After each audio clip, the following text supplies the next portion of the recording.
On tonight's panel, as always, a wide range of views. From the Conservatives, we have Damien Hinds, who had a number of ministerial roles and is currently Schools Minister. His party goes into this election defending its record of 14 years in power and what was an 80-seat majority won at the last general election.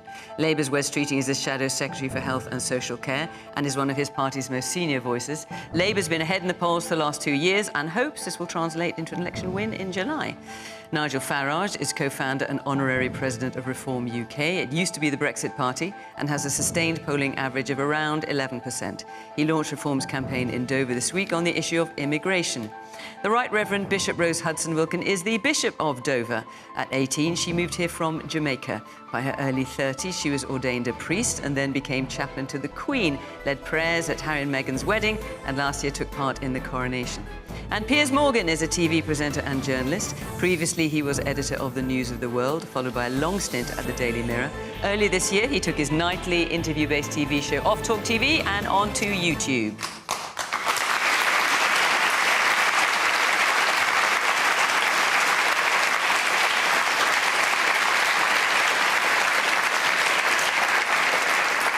Good evening, welcome to our panellists, welcome to our audience here, welcome to you at home. And just to let you know that over the next 5 weeks of the general election campaign, we will have a range of political parties on the programme from right across the UK.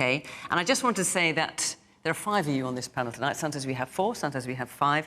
And I'd ask you to be reasonably brief so that, A, you can all get a word in, and crucially, the audience can ask their questions. We absolutely want that. So, without further ado, let's take our first question from Anna Halliday. Is the idea of bringing back national service anything more than a political stunt? So, under new Conservative plans, British teenagers, 18-year-olds, would either take a year working for the military in some shape or form, or 1 weekend a month do some form of community service. So, what have we got? We've got the former Chief of Naval Staff saying it's bonkers. We've got the former Chief of General Staff saying it's electoral opportunism. Is it anything more than a political stunt? And you've got an awful lot of people emailing me saying they think it's a brilliant idea.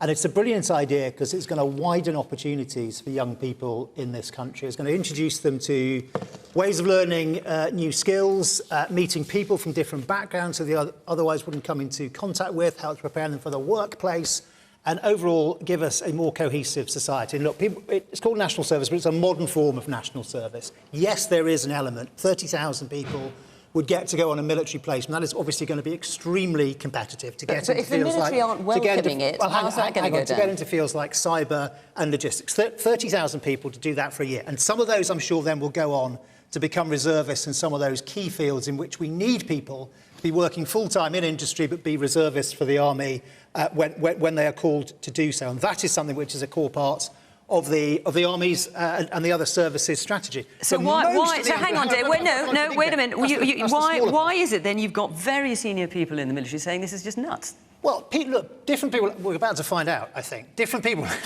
right-thinking people can have different views on the same subject.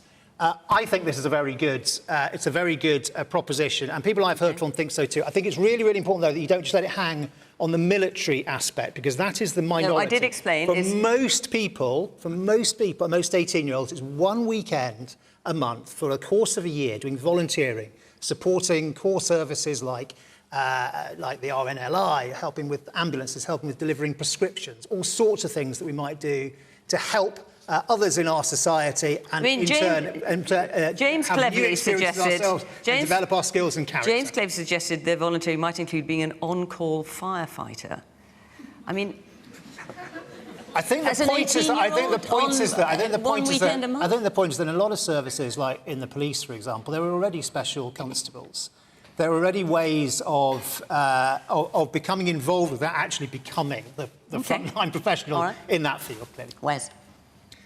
So last 9 years I've been president of my local Air Cadets, and it's incredible the opportunities they provide to young people, and not just the middle-class kids in my area, but working-class kids, opportunities to volunteer, to learn new things like shooting, go on outdoor activities, to fly aircraft. It's incredible. And if this pledge was about more opportunities for young people, broader range of opportunities, then I think we could welcome it and say, well, what have you been doing for the last 14 years, closing youth services and opportunities, and why have you only just woken up to this now? What this was really about was the Prime Minister hoping to talk about anything other than the damage they've done to the economy, the state of the NHS, the fact we've let prisoners out of prison early because they're full, and told police not to arrest dangerous criminals because the prisons are full. It is anything to avoid talking about the core issues facing our country and the responsibility your party bears for all of it. And the final thing I'd just say is on this concept of service. This Prime Minister and your party, Damien, are in no position whatsoever to lecture anyone else about service to the country. And this generation of young people, who I think the Prime Minister was implying were somehow feckless and in need of these opportunities for discipline, this is a generation of young people who've made more of a sacrifice than my generation and people around my age have ever made, because it was their education, their well-being, their childhood that was sacrificed during the pandemic for good reason. But the first time in my lifetime and recent history where we've said to young people, you need to make sacrifices to protect us as adults. We owe this generation in terms of their educational recovery, in terms of their education and their well-being and their mental health and well-being, and we owe it to them to make sure that when they think about their future, we put the wind in their sails, they can aim high, dream big, not be lectured by a Prime Minister with an abysmal record of failure. Rose. I want to say that I don't belong to a political party, so I'm not saying what I'm saying to do with anything political in terms of party-wise. But is this a backdoor conscription? I don't know. I hope it is not going to be. We already have things like the Duke of Edinburgh Awards, the Prince's Trust, a number of young people who I've met in inner city places who have said, because of the Prince's Trust or because of this organisation, I've been able to do that. The Archbishop of Canterbury just launched something recently called The Difference, where we're encouraging young people to be curious, to be present, and to reimagine the kind of society that they want to live in, a society where we don't just put some people on the scrap heap, but where we can stand together and be compassionate towards the community of which we belong. So if it is a program that is going to do that, then I want to see us actually engaging with young people. Don't say that they're too young and pay them less and treat them as if they're not of worth. So I hope whatever it is that we put on the table is something that says to young people that they're of value and of worth. Well, I can see some young people, if I might describe that way, with your hands up. I don't know, I can't tell how old you are, but yes, the woman there, yes, with the dark hair. Regarding national military service, I heard very mixed results from people. Some people think it's great because it does contribute to the country, and some people think it's horrible because when thinking about studies and everything, it's just another responsibility. However, there are still people who do think it is good. So, for example, if Labour did come into power, could there be an alternative to it where it is still contributing to the country, but it's also not mandatory? Or maybe it's like an EPQ where you also have another qualification. OK, I'll come back to that. Yes, you with glasses on there, yeah. Yes. As an 18-year-old myself, I find myself quite busy on day-to-day revision, DFE awards, for example. I feel like everyone my age has a job. So saying it's preparing you for the workplace is quite a leap, in my opinion. OK, so you wouldn't welcome it? No, I would not. OK. The man here in the pink T-shirt. Yeah, I just don't know what planet Rishi Sunak is on. I think he's just so distanced and removed from, I guess, what ordinary people experience. I mean, how on earth does he think it's going to be enforced? Because swathes of the population just won't do it. It's just completely ill thought through and just unrealistic. I think the guy, it's just a last-ditch attempt to try and gather some popular support. And I think it's just ridiculous. Piers? I don't agree, actually. I rather like the idea. I'm not sure about the current plans for it. I don't think it's been very well thought through. But there's a strange situation going on with young people at the moment, where there's a kind of epidemic of anxiety, depression, even suicide. And it's been exacerbated by the pandemic and this extraordinary period where they were locked away, couldn't see their friends.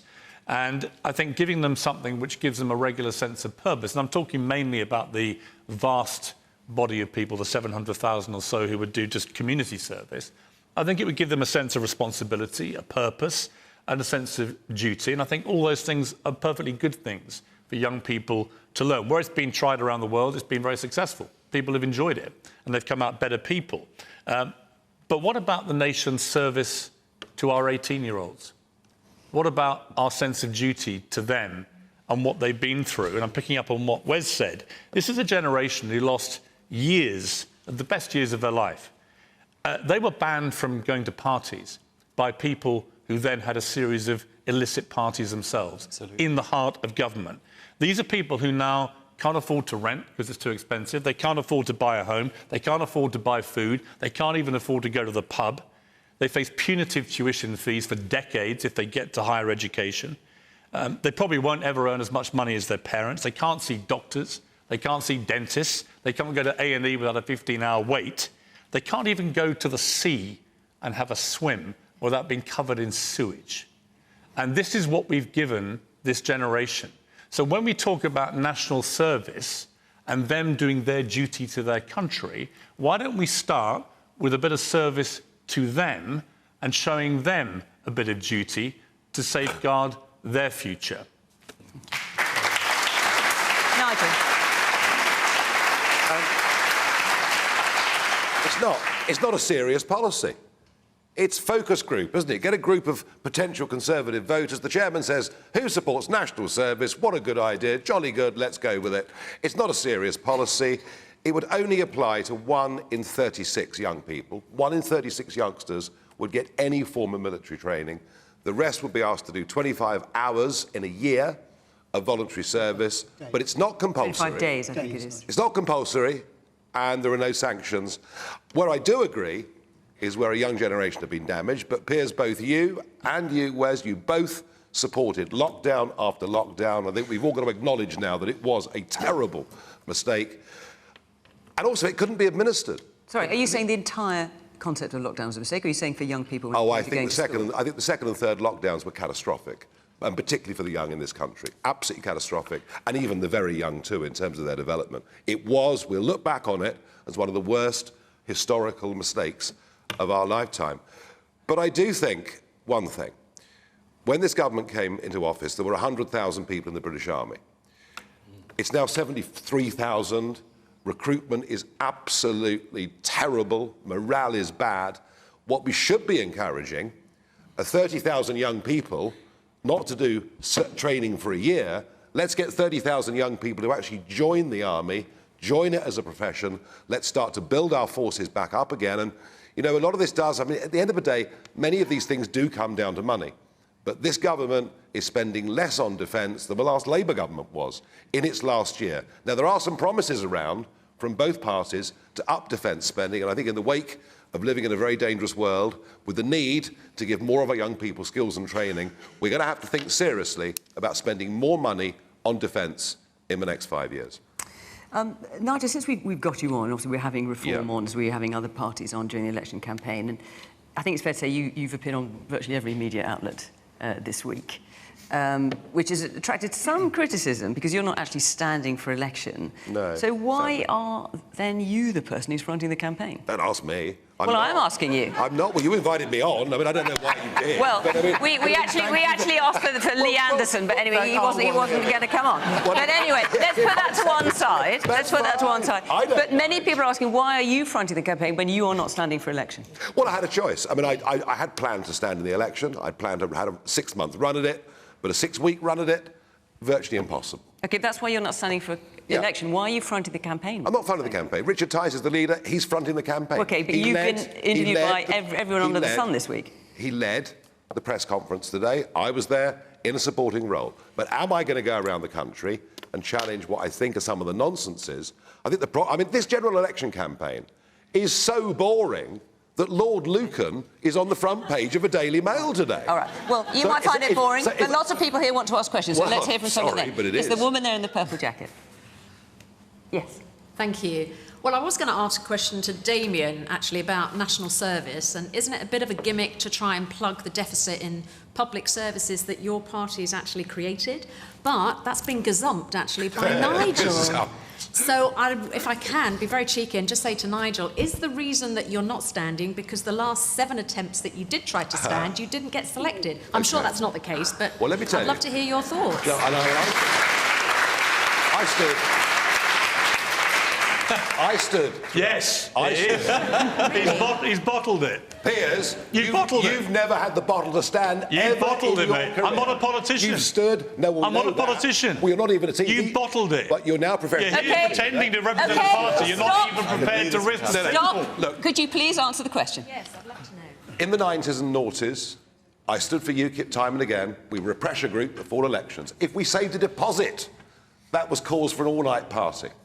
I've had one serious attempt at standing for Parliament, and do you know what happened? No. You lost. Do you know what happened? I'll tell you what happened. They cheated so badly that the agent got a 9-month prison sentence. All right? They massively overspent and cheated. I've stood once before. I know how difficult it is when you've got the big parties who treat the law with contempt. I didn't feel in 6 weeks from scratch I could do it. But I tell you what, I will be part of this campaign. I will be part of this debate.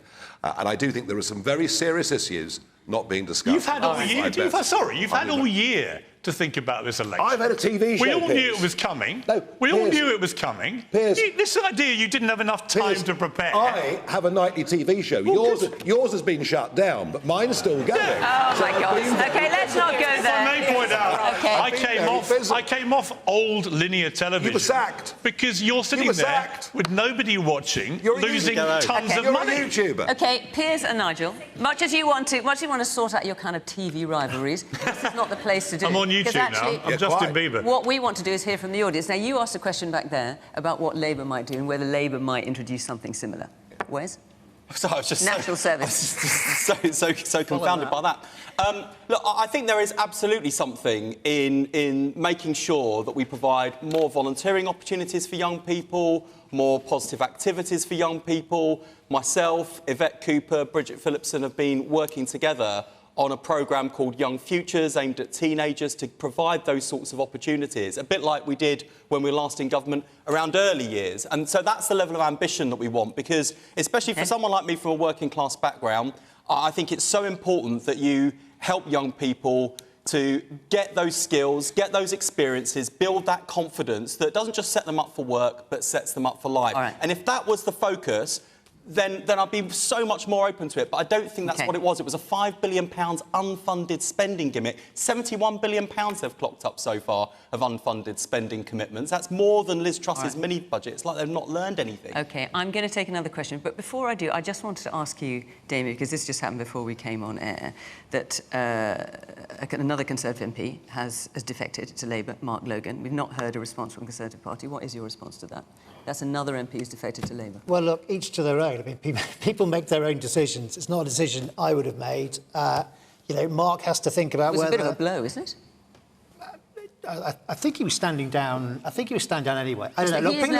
He's now saying he's going to join the Labour Party. People make their own. OK, Wes will get another member. OK, people make their own decisions. What I'm focused on in this election is the big decision. It's the big decision between do you want Sir Keir Starmer and the Labour Party and no plan, or do you want Rishi Sunak, Conservative government, and a firm plan for the economy's already turning the corner, how we put it on a firm footing, it's going really well, and how we offer a brighter future to families throughout this country. That's what it's about, not about one individual.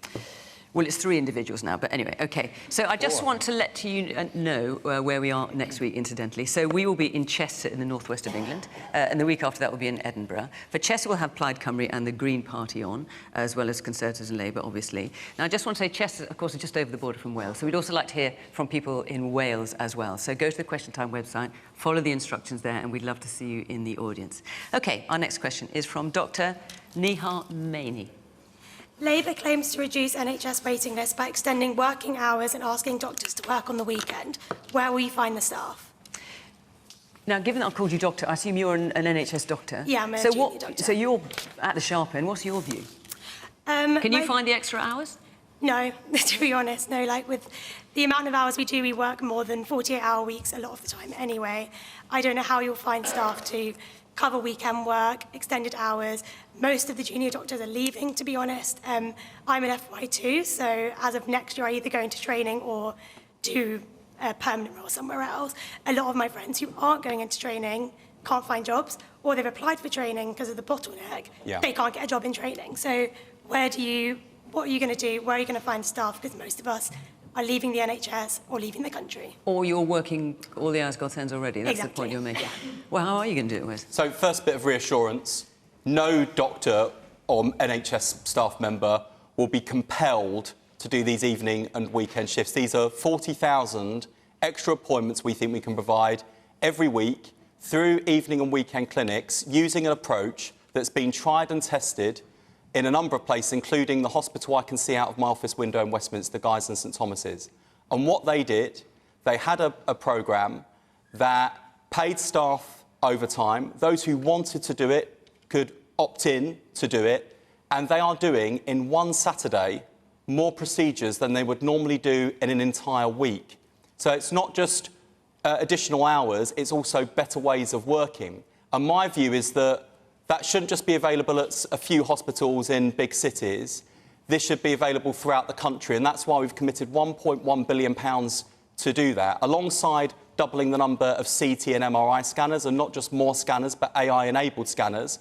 We can start eating into the 1.6 million people who are waiting with anxiety for tests and scans. But you say, Wes, but hang on a second, Wes, you're saying, look, we've done a pilot in a hospital near you, and we've seen that it works and that people have been prepared to work the extra hours. We've got a doctor right here who says, can't do it, I'm working too many hours as it is. And that's OK, and I wouldn't want you or any of your colleagues to put in hours that burn you out and you can't do. But what I can tell you... So what makes you think you can replicate it around the country? Because this isn't something I have made up. This is something I have seen working in action at Guy's and Tommy's, up in Leeds, at my local hospital in Goodmayes.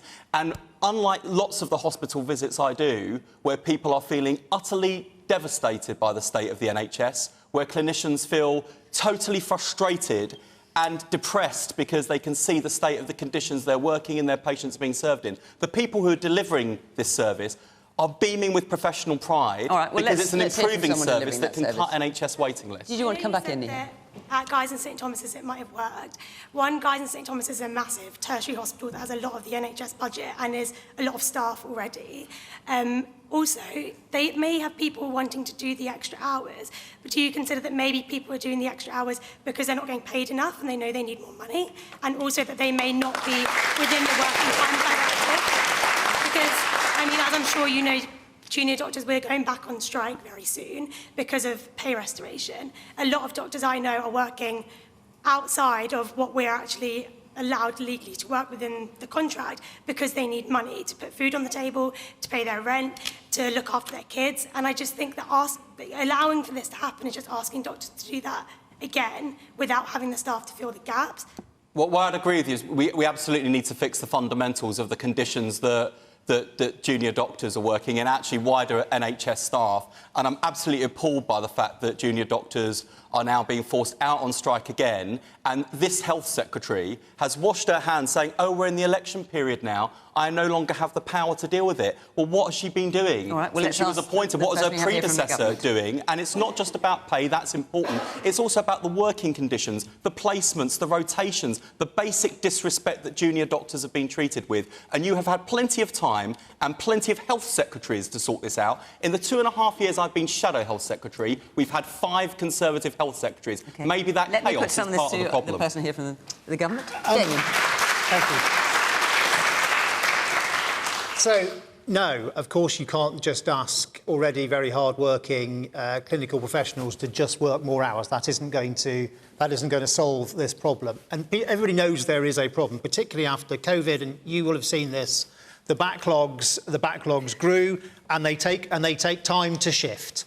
Well, the backlog was big before COVID. The backlog... just to remind you. So how would you sort this out then? I'm coming on to that. Industrial action, of course, doesn't help either. It doesn't help to bring that backlog down any further forwards.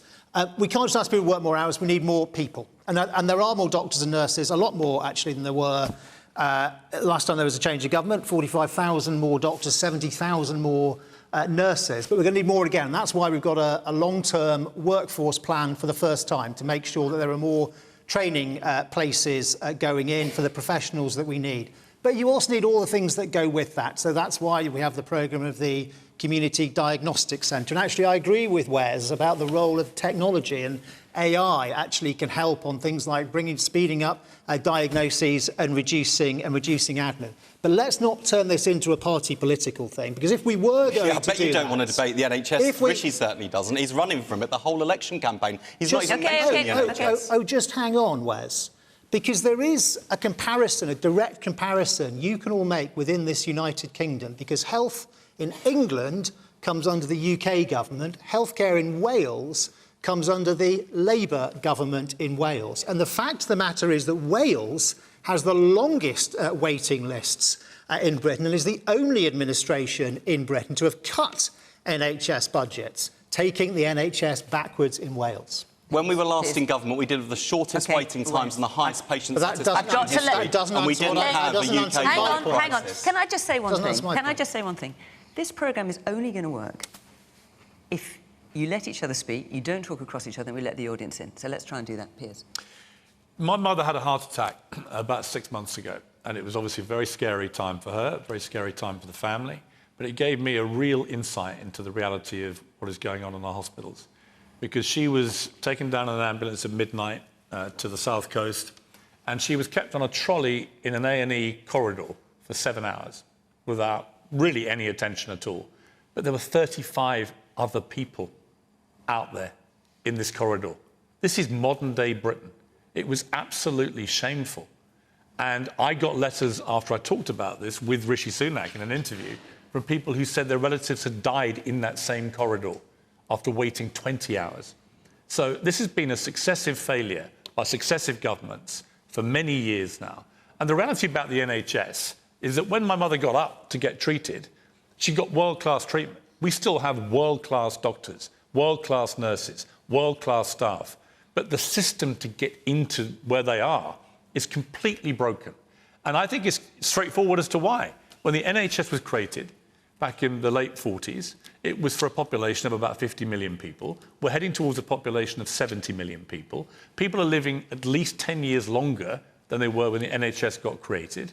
And we simply have not moved the system to cope with this enormous new-sized population, and it is creaking at the seams. And I'm sorry, Wes, but when it comes to your pledge, it is tinkering while Rome burns. And my question for you will be, given your Shadow Chancellor has just mimicked the Tories and said there'll be no tax rises, income tax, corporation tax, national insurance, now VAT, how the hell are you going to pay for this stuff? There will be no money. OK, I will come back to you, Wes. Let me get round the others. One here in the yellow top. That's perfect, Piers. I was literally going to say that. So, Wes, you say you're going to fix the fundamentals of the NHS. What does that actually mean? What are you actually going to do? I will come back to you, Wes, but I need to let other people in as well. Yes, woman there, you've got a white top and a black cardi, I think, yeah. Hi, so I'm a GP and I work over 50 hours a week. I'm also responsible for training over 50 GPs at St George's in Tooting, and I think you're really underestimating the level of stress in the system. I'm really tired of hearing about hospitals. 90% of patient contacts happen in general practice, and we receive less than 10% of funding. And GP contracts being imposed on us, you know, squeezing all the goodwill out of us is not going to fix the NHS. Yeah. Move the money. We don't need more money. We need it directed to general practice, and we need the respect back in general practice. Woman in a coloured blue dress there, yes. It's nice to say that we need more doctors, but the doctors also need supporting staff. They need nurses, they need technicians, they need radiographers, they need physios. I find just to say, oh, we need more doctors to work longer hours is very short-sighted. Come onto practice where we work. Walk with us throughout the day and see how we have to balance every single patient, every single procedure. It's very short-sighted to say, oh, we just need more doctors and they need to work longer. It's quite insulting, to be honest. Nigel. Yeah, I mean, look, I do agree with Piers. An exploding population is an issue, an ageing population is an issue. But, you know, we talk about individual aspects of the NHS and what's working and what's not. I worry we're not having a bigger think. I worry we're just talking about individual symptoms and not the cause of the problem. And Wes, you were really sounding quite radical 6 months ago about the NHS, but I sense a bit less so now. I think we've got to face up to something. It actually isn't working anymore. Because if you think about it, go back 6, 7 years, we were spending about 7% of our national cake on the NHS every year, all right? We're now spending over 10% of our national cake on the NHS every year. So we've increased in percentage, even regardless of population, we've increased in percentage terms enormously under this government what we're spending on the NHS. I think every one of us in the room there... It's actually about 18% of total spending is on health. Sorry? It's about 18% of total government spending is on health. I think you'll find about between 10 and 11, but we won't argue about it. We've increased massively the spending, and we're not getting the delivery. So why don't we think about a different funding model? A completely different funding model. The French have a mutual system where those that can afford pay effectively into an insurance scheme, those that can't afford it are covered, and they are getting a much better return whether we measure it on stroke, heart disease or cancer. We need to fundamentally rethink the way we fund and organise the NHS. It needs a big, big think. Rose. It is disturbing. It is quite disturbing to hear that we're only now just thinking about a workforce plan for the NHS. This should have happened a long, long time ago. I have used the NHS system. It's been good, but also I'm consciously aware that at a time when I went in wanting emergency treatment, I was told to come back the next day because there was no one operating the scans. That's ridiculous. People don't choose when to be ill. When they are ill, they need to be seen and attended to at that time. We've also got to stop taking people from abroad. You know, other countries pay... You mean staff? Yes, staff. Other countries pay to train their staff there, and then we take them and use them and don't value them. We've got to stop doing that. Here in this country, we have stopped, we're asking nurses in particular to pay for their own training. This is a necessity. They ought to be able to be trained and equipped for, to look after those who are most vulnerable in our society. Actually, I thought that there was 350 million per week that was going to come into the health system. There's been more. What happened? Rose, there's been more. There's been more than that. What happened? There's been more. What happened? More. Considerably more is the increase. So again, we need people. Perhaps this is an area that it shouldn't just be, backwards and forwards seesawing with political parties, but that there ought to be a cross-party looking at the National Health Service and getting it right. Okay. Wes, let me come back to you, because there's a number of questions. First of all, where are you going to find the money? You heard that from Piers and also from the audience. And then you were talking about GPs, and I know you've talked about primary care. Yeah, I feel very... So, it goes actually to the heart of your point about general practice and primary care. The way in which we spend what is just shy of £170 billion on our NHS is not being put to best use because we keep on pouring more and more money into hospitals at the expense of fixing the front door to the NHS in primary care. So even though GPs are providing around 1 million more appointments now than they did before the pandemic, there are thousands fewer of them. There are GPs who can't get jobs, despite the fact we are scrambling for 8 a.m. appointments.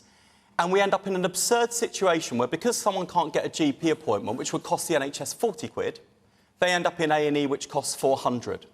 And that is why I make the case over and over again that investment matters, of course it does. But our experience when we were last in government nationally told us that reform also matters. It's about how you spend the money. And to Nigel's challenge about the model of funding, I mean, I've looked at other OECD countries and how they do it. It's not about how it's paid for, it's about where the money goes. We underinvest on primary care, community services, mental health, social care, diagnostics, but hospital spending, we're either like basically top of the table. And that is a real challenge. And I just say on this point of the model of funding, so I think this is we begin to hear these siren voices from Nigel, some of the commentators in the Telegraph and other newspapers. When I had kidney cancer in 2021, I had so many worries going through my mind. And the one thing I did not have to worry about was the bill. And I would rather die in a ditch than surrender that fundamental principle of equity that the NHS is a publicly funded public service, free at the point of use, and people should never, ever have to worry about the bill. I'm going to move on. I will never surrender. I'm going to take another question. I'm sorry.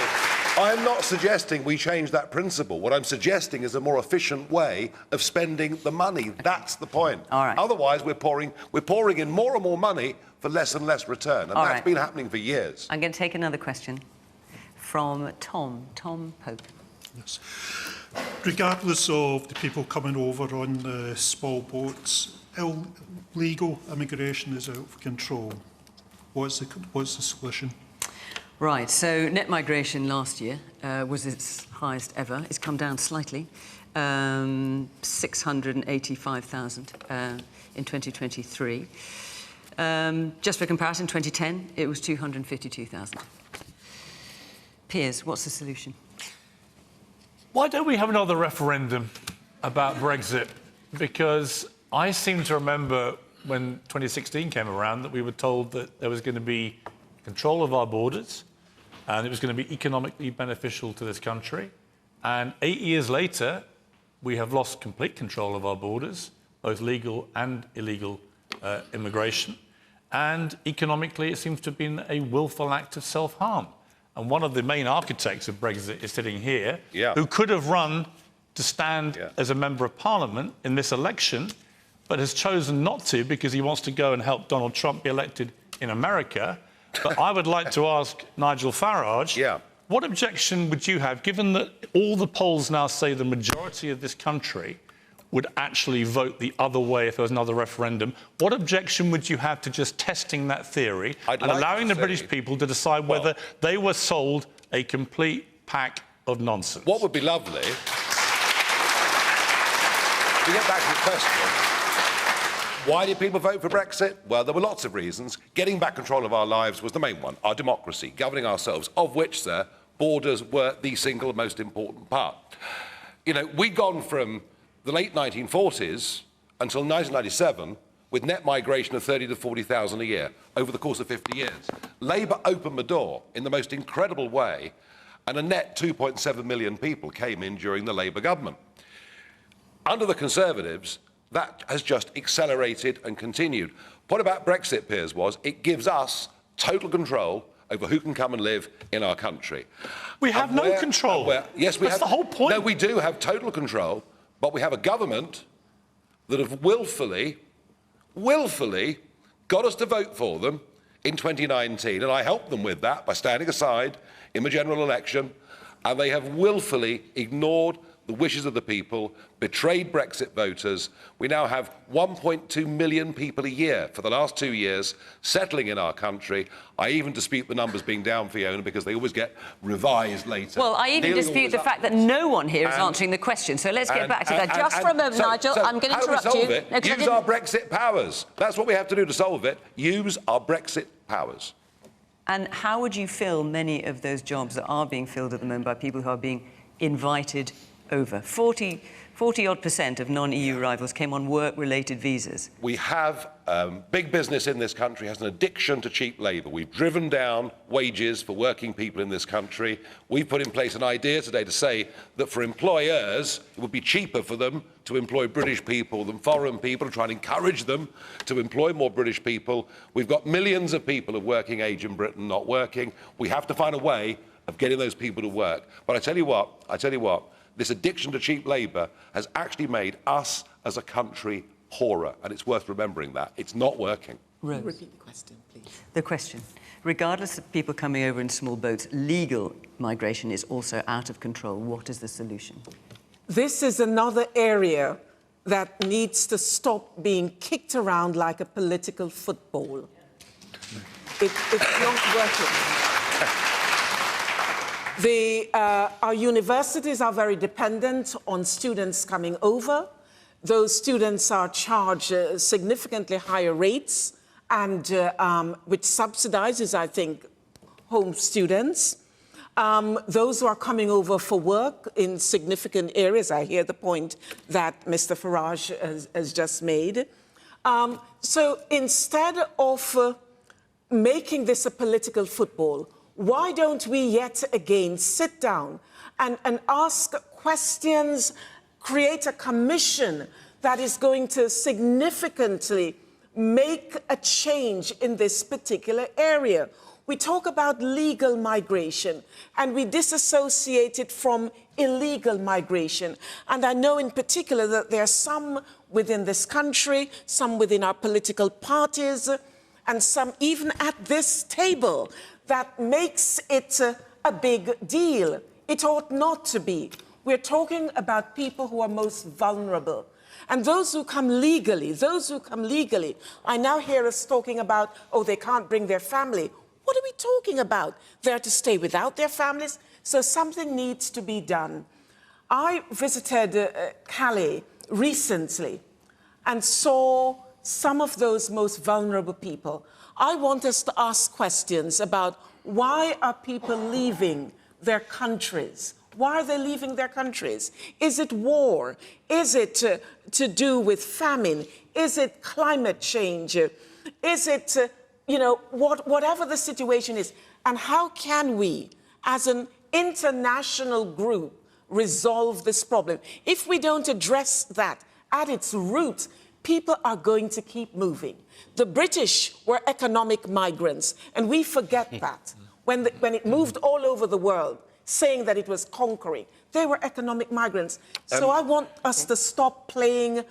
Bishop, this has to be political, and it has to be political because of the impact this issue is having on the lives of people in your church and all faiths. I'm sorry, it is going to continue. No, let me finish. It is going to continue impacting on us unless we address it at its root. We cannot just throw people away. They are human beings. They are our brothers and sisters, and we are our brother's keeper. I don't know whether you've ever been out into... OK, Nigel, I need to bring the audience in. I need to bring the audience in. Woman in the pink scarf.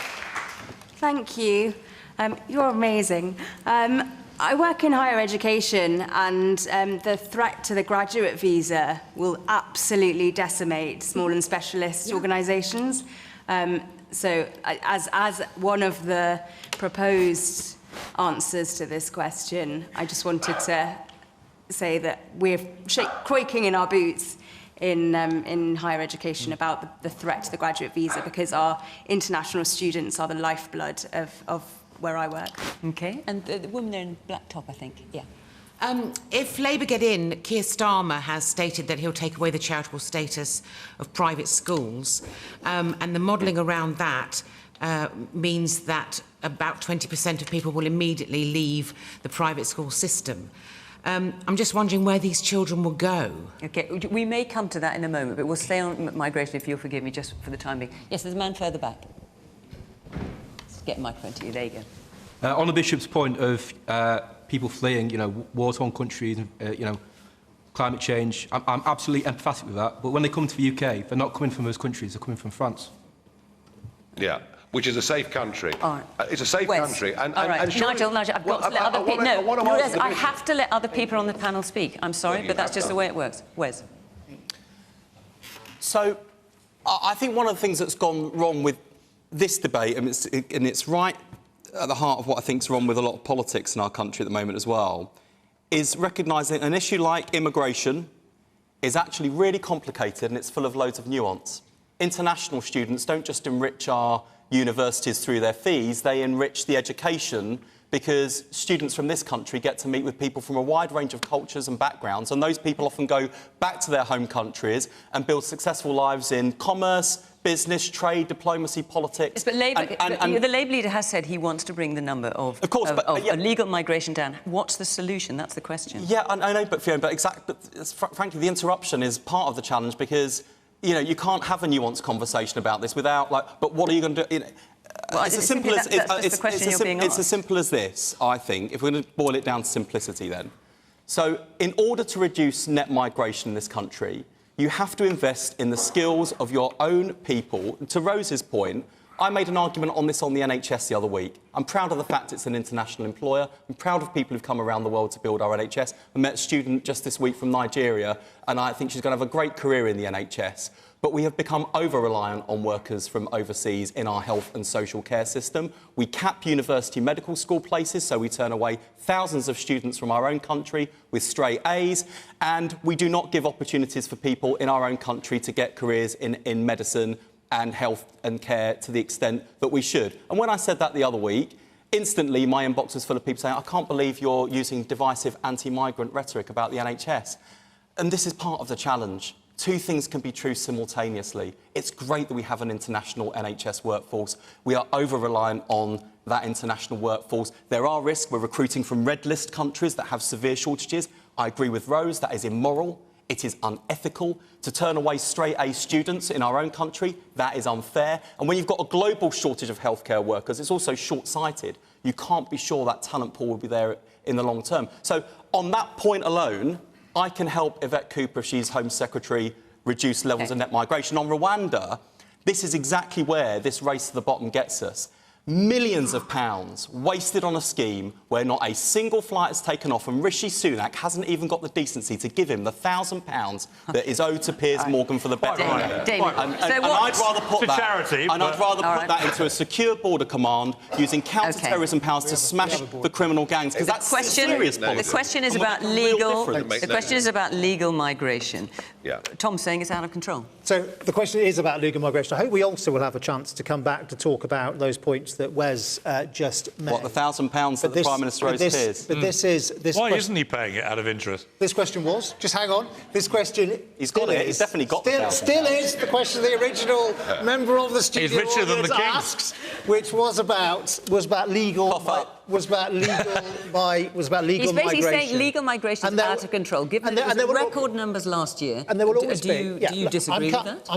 I am actually coming to that. So there will always be legal migration. The clue is in the term. So it's not a question of whether legal migration is good or bad.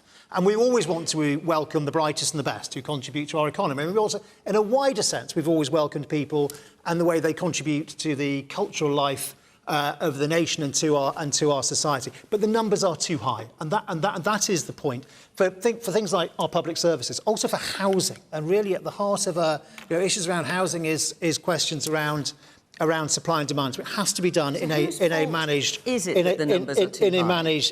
way. Of course, we want international students, by the way, as the lady up there said, quite right, and I celebrate the success of our universities. But not necessarily we want people to bring in whole families, and that's why we've restricted what you can do in terms of bringing dependents, unless you're on a postgraduate course. Ditto on the health and care route. That is an important route, but we don't want it to be abused, and we think it's important that the companies operating there should be registered with the CQC. And to Nigel's point about wage competition, and it is a serious point, and many people feel it strongly, and they did in the Brexit referendum. We are increasing, as you will know, the earnings threshold in line with median pay in those types of jobs. And these things that the Prime Minister has put in place are having an effect, because visa applications are down by a significant amount year on year. But while we are still having bespoke and effective routes for the brightest and the best, for scientists, for researchers, for people in the arts, and so on. And that is what we need. Unskilled labour. Come on, be honest. And that is what we need. We need a Be balance. honest with people. We do want to welcome people here who will really contribute to this nation, but the numbers right now are too high, and there's a firm plan from Rishi Sunak to bring it down. Can we just say one thing about the language? On the language. We haven't heard such a plan from Wes or from Sir Can we all Keir. agree one thing, which is the language we use about migrants, legal or illegal? We need to be very careful how we talk about these people. Because Ben Habib, who is the deputy leader of Reform UK, said 1 month ago, when he was asked, you would leave them to drown, about turning people away from our coast in a boat. And he said, absolutely. And I found that utterly reprehensible, that anyone who is representing a political party in this country would think it's absolutely fine that these illegal migrants coming on our coast, we should be allowed to drown. That is not what this country should be about. Can we get back to legal migration? Well, hang on a minute. Do you want to answer that question? I mean, I heard that interview. The point of stopping the boats... Hang on. That's what Ben Habib said. Well, I didn't hear him say that. Do you denounce it? Well, of course. The point of stopping the boats... The point of stopping the boats is to stop the drowning. Thousands are drowning in the Mediterranean. OK, but your deputy leader said if the worst came to the worst, you would have to let them drown so as not to give in to their emotional blackmail. That's what he said. It's a silly way to behave. Should we, in extremis, not accept The French Navy escorting boats over, yes. But can we get back to legal migration? Because actually, important though the Dover situation is visually, the real issue is this.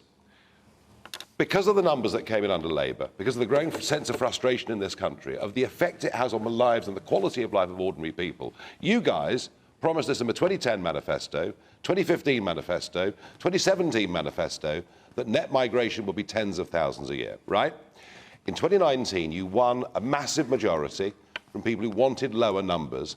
So far, since you've been in power, net migration has been 4.3 million. It dwarfs even what happened during the Labour years. And I do genuinely believe this is the single most important question in the election. Do you know we have to build one new dwelling every 2 minutes in this country just to cope with the sheer increase in numbers? This is not because of migrants. It is, of course it is not because of migrants. I'm sorry. I'm sorry. Successive governments have failed to build houses. How could That's they? what it is. How could they? If you don't have any people coming. Successive governments have failed to build houses.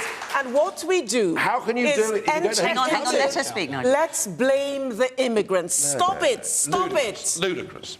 All right. You can't, OK, you've had your say. I'm going to move on. Unless you know how many people are coming, how do you Nigel, know how you many have had your houses to say. build? And It's many more people illogical. are dying in France. It's irrational. You talk about France being a safe place. I visited a cemetery where there are people, those who have migrated there, who are dying there on that soil, in comparison to what we're talking about, people dying trying to cross the channel. Okay. So please don't tell me that that is a safe place. I'm going to take one more question. We've only got about 7 minutes, but I'm going to try and fit it in because loads of you asked about this. Kieran Lee, there you are. Is it morally right to impose a tax on parents' aspiration for their children? So Labour pledged to remove tax exemptions for private schools. We are in one of those here. Adding the standard rate of 20% VAT to school fees and ending their business rate relief. Is it morally right, Wes?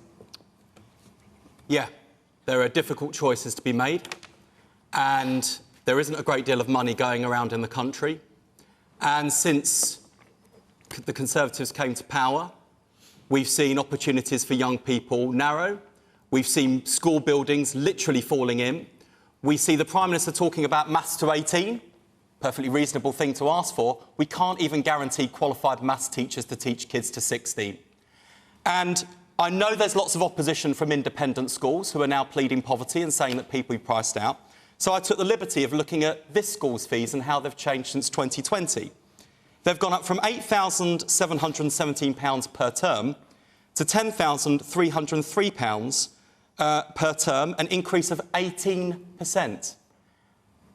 School fees in this country, independent school fees, have risen well above inflation every year since before 2010. So I say respectfully, not to the parents. I know that parents are worried about this. I accept that. But I say to the head teachers of these sorts of schools pleading poverty, I'm sorry, but you're going to have to cut your cloth accordingly, like state schools have had to for more than 14 years. And we make no apology for putting the education and ambitions and opportunities of kids from working-class backgrounds like mine, who attend the 93% of kids, above the schools that educate the 7%. Because we want to extend opportunity and aspiration and ambition, and that is not simply the preserve of the wealthy. And those are the sorts of fairer choices a Labour government would make unapologetically. You're all going to have to be brief. We haven't got much time here. Well, I think you should be apologetic. I think it's the worst kind of politics of envy. I think it is a war on aspiration. I like the way that question was phrased. And it shows a total lack of knowledge about the type of people who send their kids to schools like Epsom College. I bet there are a lot of parents here who have scrimped and saved to give their kids the best chance they can in life, as my parents did when I went to a prep school and then I went to comprehensive after that.